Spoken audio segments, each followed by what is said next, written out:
Hello team and welcome to another ATP Geopolitics video with myself, Jonathan MS Pitts. It's Ukraine War Frontline update for the 28th of December 2023. This will be almost certainly one of those videos I will regret in my future life, which is my life going on from any point from now until the moment I die. And that's because I have been to the pub, had a couple of beers and a glass of wine, and walked back. When I say walked with my multiple sclerosis, that was a very long stumble back, and I'm so super pleased I made it back pretty uneventfully. Like, I stumbled all over the shop, but I made it back. That I thought, right, if I can walk back from the pub to here, which isn't too far to be fair, if I can make it back from there to here, a couple of beers, and in my lack of mobility state, then god damn it, I can do a video for you guys.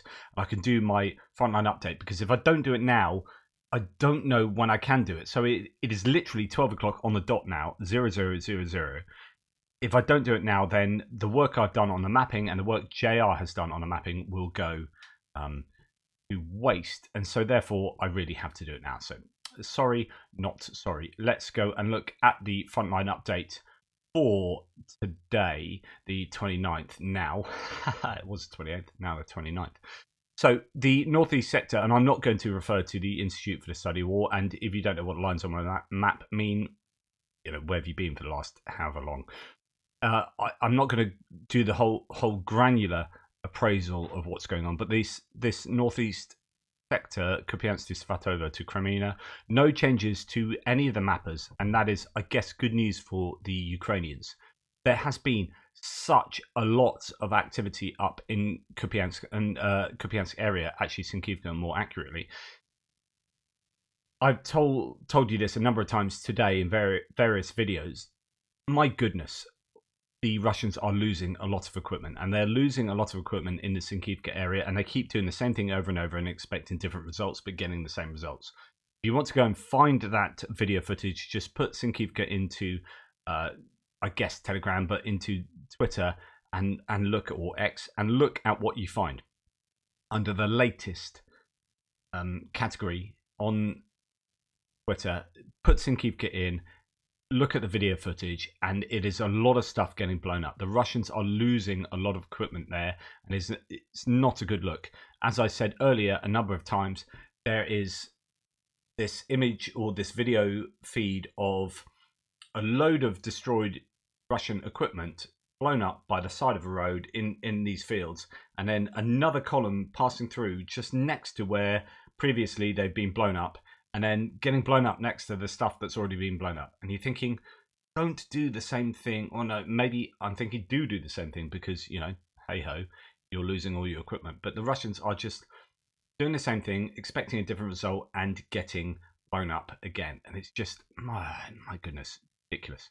Anyway, that seems to be what they're doing in a number of places along the front line. But they can afford to do so. They have these stockpiles of equipment. They have these reserves of human beings, and when I say reserves, I mean going back into Russia. They can just pull from human beings and throw them at the front line, even though they don't necessarily have experienced reserve units or battalions or regiments or whatever group of soldiers. They don't have those experienced troops behind their front lines in reserve to rotate their troops. They're just pulling those reserves essentially straight from Russia, maybe with minimal training, maybe with some training, but putting them into these front lines and then losing them, and then rinse, repeat. Right, we're going to go to north of Bakhmut, where there has been some gains for the Russians. They are making gains in many places along the front lines. One of these places is north of Bakhmut in Spurna, where both Andrew Perpetua and Syrian maps have the Russians making some gains basically in the town of Spurna. So it used to be, I don't even remember, way back when they were fighting over this, forget what it was, some kind of plant, some kind of I can't remember whether it's like an oil plant or something. As you can see, all these bits of infrastructure there. There are tunnels underneath there, and the Ukrainians held up there for a long time. Then eventually the Russians took that, and now they're moving through the town or the village of Spurna, where yeah, they are making gains. And as we can see from Suriyat maps here, the claim is the Russian army advanced from the ruins of the gas station, which is, I guess that's a gas station, not this kind of filtration plant or whatever it is, but some roadside gas station, reaching the urban area of Spirna. But maybe that's what they mean by gas station, this area here. Now they are in the urban area over here. So some gains, as you can see from these darker pins there, that's where the Russians were. So it's kind of along here going to there.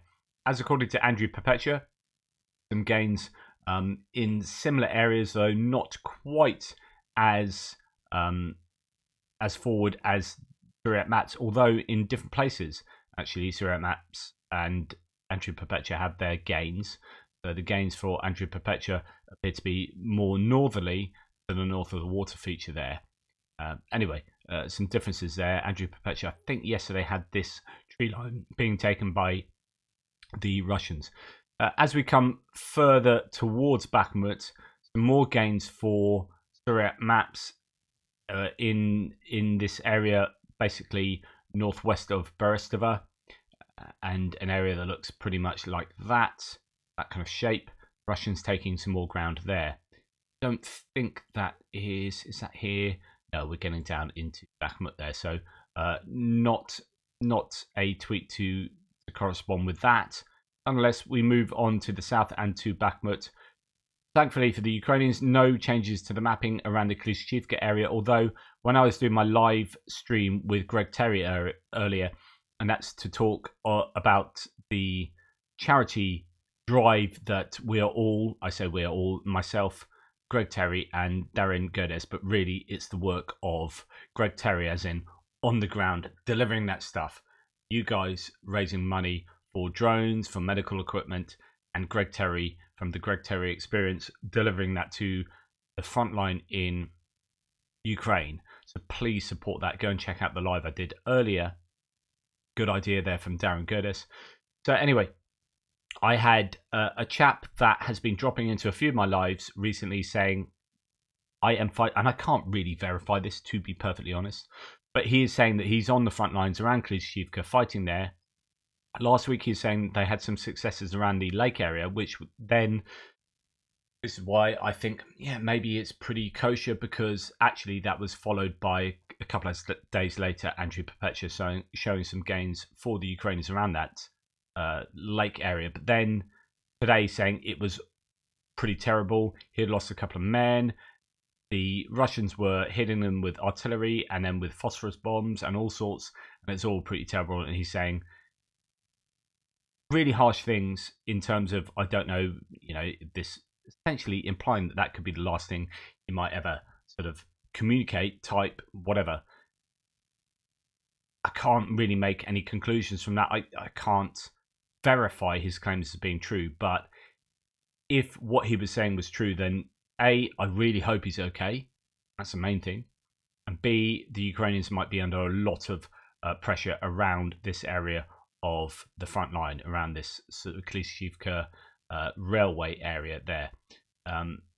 Anyway, as far as Suriyat maps is concerned, some gains for the Russians around this cemetery area by the 00506 road coming out of Bakhmut and past Kromova, cycling past that dirt track here, and as you can see, fairly near Bodanivka to the north, between sort of Bodanivka and Ivanivska. Well, interesting that Suriyat maps has some gains for the Russians, quite substantial gains, taking over this whole cemetery, but actually deep state maps showing the Ukrainians regaining some land in the cemetery area. So contradictory claims from both those two mappers there. I don't quite know exactly what the truth is. Nonetheless, Suriyat maps here saying that the situation north of Bakhmut, the Russian army continue advancing around Popivska, Forest and Cemetery. So that is the claim of that area there.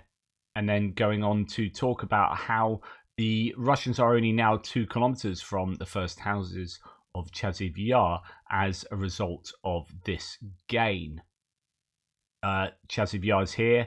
I have talked previously about, I think, how Chasiv Yar will be more difficult for the Russians to take than Bakhmut due to the fact that it is better defended in terms of the Ukrainians have had a lot longer to build up fortifications around here. There is some topography to contend with for the Russians, as well as marshes, potentially forests. Yeah, it could be more difficult. Having said that, the Russians are making some fairly sizable gains on some consistent bases around the north of Bakhmut here. So who knows? Who knows what the Russians are willing to throw at that? Anyway, as we come down south towards Avdiivka, we have some gains for the Russians very much to the north of Avdiivka, north of Stepova here, along the railway line, going further towards Novobakhmutivka, and they're really very close to reaching that area, as well as moving towards Novokarnyove there. Maps says of this area, after some days of operational pause, the Russian army has restarted the offensive to encircle the city. During the last hours, troops made small advances north of the water treatment facilities. Oh, I don't know that I marked that actually in my mapping. So that is to say, I didn't do that because JR did this. I think he took that on there. I only got to Bakhmut. That's why I haven't marked that. Anyway, he has done that. So good stuff from him. So Russian army restarted the offensive to encircle the city. During the last hours, troops made small advances south of the water treatment facilities, so that's there. The battle for Stepova continues. Ukrainian army recently gained some positions within the settlement and are clashing with Russian troops in the neighbouring tree lines. I possibly need to refresh my map to make sure I do have that, because that's not on there. So bear with me just 2 ticks. Yeah, I've just refreshed. There's no changes to my map here, so it could be just eating into the grey zone rather than changing the defensive lines there. Anyway, the Russians have made some gains around this water treatment area. The Ukrainians have pushed back somewhat in Stepova, which we saw reflected in the other mappers over the last couple of days. There has been some tough fighting going on in Stepova. I don't think the Ukrainians are ready to relinquish control over that settlement, and so therefore that this seems to be one of the main areas they are defending quite a lot. But as you can see here, so yeah, battle for Stepova continues. Ukrainian army recently gained some positions within the settlement and are clashing with Russian troops in the neighbouring tree lines. Russian army continues making advances along the railway, reaching Zaria Dachas in the intersection with the Northern Railway and south of Novokarnyove, as we saw earlier. So a lot of activity in this northern area, but nothing really to report going around the cauldron of Avdiivka and circling around until we get to Pervomaisky and going on down further south of there. Although, what else can we say? There's a few other sources. I think that's, yeah, this one's around Stepova. So Special Cursor on Cat says, today Russians once again launched an attack on Stepova at Avdiivka front.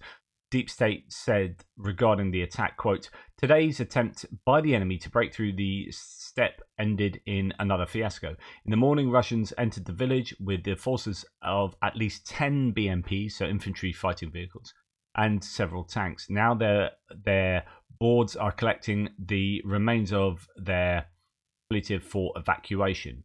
In other words, it didn't end well. Photo from the pilots of the 47th OMBR. We expect more videos of the fight on their page. So that was from yesterday late morning. That is to say, things didn't go well for a Russian attack in this Stepova direction. And that probably explains or confirms how the mappers are showing that the Ukrainians have pushed the Russians back in that area. But elsewhere, you know, the Russians are having some incremental successes, and that includes indeed around here in Marinka. So as we come down to the south, we come to Marinka, where, as we have here, some gains for the Russians, just as you can see here, for the Russians on the way to Heorivka. Always struggle with that word, especially after a couple of beers. So situation west of Donetsk city, the Russian army made an advance of 500 meters and entered into the first dacha of Heorivka. this is a little bit of a worry for me. I think that although Marinka, there's nothing left of it realistically, and holding on to it held little value in and of itself. The value was in protecting these areas further back, and I think if the Russians continue to make these advances, it starts getting a little bit worrying as they go further to the west. That said, you know, until the Russians are sort of here, or too much, but these are new areas that are going to be turned into the next Marinka. So Avdiivka will become very much like this. So this is what Anton Gerashchenko says, instead of 1,000 words, what used to be Marinka. So just look at that and think that's not a CGI generated image of some hellscape. That's not some kind of fantasy image, not some kind of computer game image of Stalingrad. That is Marinka, and it is an absolute rubble-strewn moonscape. And the worry, as I say, is that somewhere like Avdiivka will become that, as will the next place. Because, let's face it, the Russians' definition of liberation appears to be reducing somewhere to rubble and making people flee and having nothing but chaos and death. That is their definition of liberation. So that's what worries me about these places going westwards. It's just more of the same. Anyway, as we come further to the south and circle on round towards Velika Novosilka sector, nothing really to report. There's quite a bit to say about areas further to the west, particularly Robotina, where, as you can see, Andrew Perpetua and Deep State Map have some Russian gains in this area where Soviet Maps had the gains yesterday. Andrew Perpetua sort of caught up with that, but slightly different interpretation of what's going on, moving things a little bit to the east here, as you can see. But yeah, certainly some quite wide-scale Russian gains. That is all of this area here, essentially, for Andrew Perpetua. So as we look at Soviet Maps here, this is the gains that they noted the day before yesterday and then yesterday. So it's not from today, but this is adding on. The situation on the Zaporizhzhia front during the last 2 days, as I say, Russian army made new advances northeast of Kopani, northwest of Robotina, and between this town and Verbove. The last advance puts the Ukrainian army in a difficult situation, as the last positions at the Surovikin defensive line is in danger of being encircled. This is why troops began the withdrawal from this area. So the Surovikin lines here, what they're basically talking about is this area of the Surovikin lines, the defensive fortifications that were built by Surovikin when he was in charge of the Russian forces. The Ukrainians initially took that. It was quite hard fought over and struggled to really move that much further onwards from there. These parts of the Surovikin line were only really in the grey zone for a long time. And then, yeah, over here they struggled to get north of Verbove significantly. So this salient here, this pocket of Ukrainian control is certainly under a lot of pressure at the moment, and sadly enough, according to Soviet Maps, at least the Russians are making some gains further to the northwest of Robotina, and they were hard fought over for the Ukrainians, but unfortunately it looks like the momentum is with the Russians there. And then as we come to the west here, it's a bit of an odd picture going on here, and I don't know how much is fighting from the last 24 hours and how much is sort of rejigging, but we have some gains both for Soviet Maps here. This is a darker color here, pushing the Russians back south of Kamyanska, and yet the Russians taking control over the area of Kamyanska that is south of the river. Bit of a double whammy there. And actually, even though there's no blue for Andrew Perpetua had quite a large area, much larger than the area that the Russians had taken, that the Ukrainians had taken here, but it was into the grey zone, so it doesn't register as pushing back the Russian defensive line. However, Andrew Perpetua had this whole area being under control of the Ukrainians, and I'm not sure whether that is a rejigging, suddenly getting sort of information that the Ukrainians control this area, but it seems that there's certainly been quite a lot of changes around here. So the Russians taking control of this region and the Ukrainians taking control of this region. So mixed bag of nuts for both sides there. And then as we come further towards the west, no changes to the defensive lines along the Dnipro River. There is a bit of analysis here from Military Lab, but talking about the bridgehead in Krynky. So I'll read this out to you. It says, warning sensitive content. I won't show you the video for all the normal reasons, but he says a lot of Russia neutral sources like to talk how the Ukrainian bridge in Krynky is pointless, or bridgehead is pointless, and how Ukrainian soldiers are simply being thrown into a well-prepared kill zone only because Russia has allowed it to happen so they can grind the Ukrainian forces there. So this is a Russian narrative. We're going to draw you in. We're not going to push you out of that Krynky bridgehead because actually it's really useful, says the Russian narrative. It's really useful if the Ukrainians are kept here and they keep drawing forces across that river so that we can just hammer them once they're in position.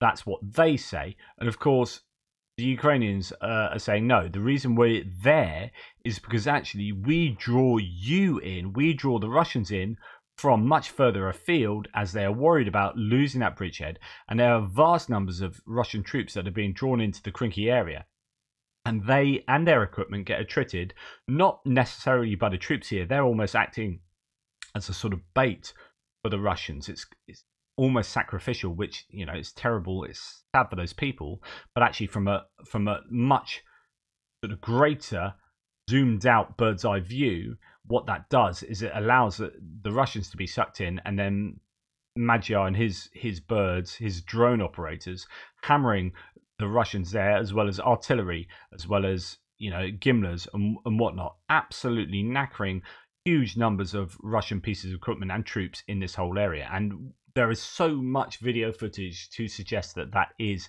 indeed what is happening. Anyway, to get back to what Military Lab is saying here, the truth is that for weeks Russia is doing whatever they can to erase the Ukrainian foothold and has already lost thousands of soldiers, hundreds of vehicles, and even a few Su-34 fighter bombers during their continuous but failed attempts to put an end to the Krynky bridgehead. Also, let's not forget that in response to the Ukrainian operation, many Russian brigades were moved near the Dnipro front in order to avoid any possible escalation of the situation. So what he's saying is what I've been saying, and is what the evidence suggests as well. You know, the visual evidence suggests that this is the correct appraisal of what is going on. It is part of the agenda of the Russian neutral sources to depict every battle and confrontation as always being a very one-sided business in favor of Russia. Bakhmut, Avdiivka, Butlidar, Sinkivka, Krynky. Every time they claim the Russians are winning convincingly with little or to no losses, but the reality is always quite different. Russia is taking massive losses in Krynky, despite the Ukrainian presence across the river being limited to only 100 to 200 soldiers, maybe 300 to 400, depending on who you read. That is quite a shameful performance from the Russian side, who is not being able to drive Ukrainian soldiers off their riverbank. And not only that, but it's been a few days now, and they can't even launch a single airstrike over Krynky. So it's been, 4 or 5 days since the Su-34s were taken down. Not a single aviation bomb has been released there, as far as I am aware. What happened before the Su-34 incident? We saw multiple videos of airstrikes per day, and now nothing. So anyway, that video shows stuff being lost, and there are so many videos from this general area of Russian equipment being destroyed. Now, the truth is that the Ukrainians are still struggling to expand this bridgehead, but again, it comes back to calculations, and that sounds harsh, but the reality of the situation is that it is still worth the Ukrainian generals placing Ukrainian soldiers here to suck in those Russian forces so that the Russian forces can themselves be attrited. That's how I would interpret what's going on there. Let me know what you think. Thank you so much for watching. Please like, subscribe and share. That's really important. Really appreciate all of your support. Thank you so much to the people on Buy Me a Coffee and PayPal who have been so generous to the channel, and thank you so much for the people who support the Ukrainians in the charity push that myself, Greg Terry, or not really myself, it is Greg Terry and Darren Gerdes, Professor Gerdes, have put in place. I really appreciate any help that you guys can give them. The links to that will be in the description to the video below. As ever, take care. Speak to you soon. Little pips.